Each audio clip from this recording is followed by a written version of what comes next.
So we're talking about advantages and disadvantages of being Nigerian American. Um, being Nigerian, being American, and being black. Those three things. And culture, I guess, is involved in that. But I kind of put culture and my blackness together. Culture and all those three things kind of come together. So with that, I think advantages of being black, I guess, is our history. Any black person could have not been here. Like, the descendant of slaves could have died in slavery.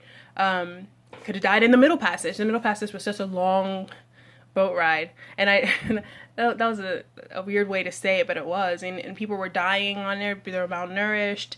They were jumping off willingly. And imagine the woman. Oh my God, to be pregnant. To be impregnated during the Middle Passage. That must have been really tough.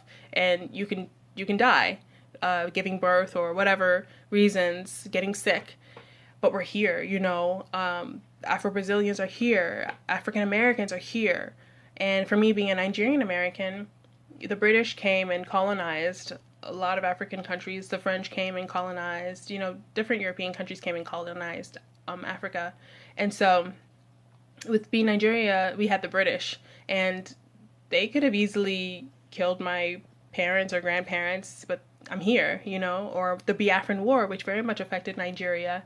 It was a civil war, and my parents survived, and my father would tell me stories of, almost being bombed and things like that. So I think any black life that is here is like, whoa, you didn't have to be here. So I think the advantage is kind of our strength. And I don't want to say we're immortal, because then people will use that as a reason to keep killing us. But it's like you can't get rid of us in a way. Disadvantages of being black are kind of obvious, aren't they? Like, just this oppression that doesn't seem to ever end, that doesn't have any reasoning behind it. The advantage of being Nigerian is countries don't like their own black people. I said it.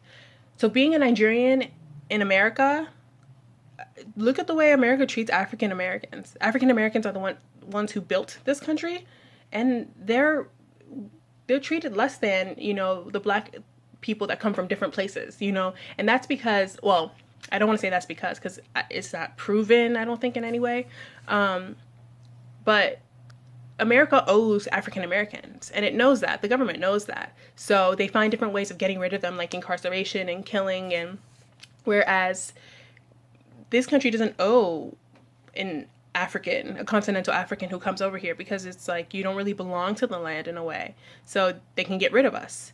Whereas you can't get rid of African Americans. You can't get rid of the Afro-Brazilians that built Brazil. So if I were to go to Brazil right now, I would have the privilege of being a non-Afro-Brazilian, even though I'm dark skinned, I'm obviously black, but I'm not from the country. So therefore they can easily kick me out if I ever cause trouble or whatever. But you can't get rid of the people of the land. And so countries find different ways to get rid of their black people without saying it, I guess.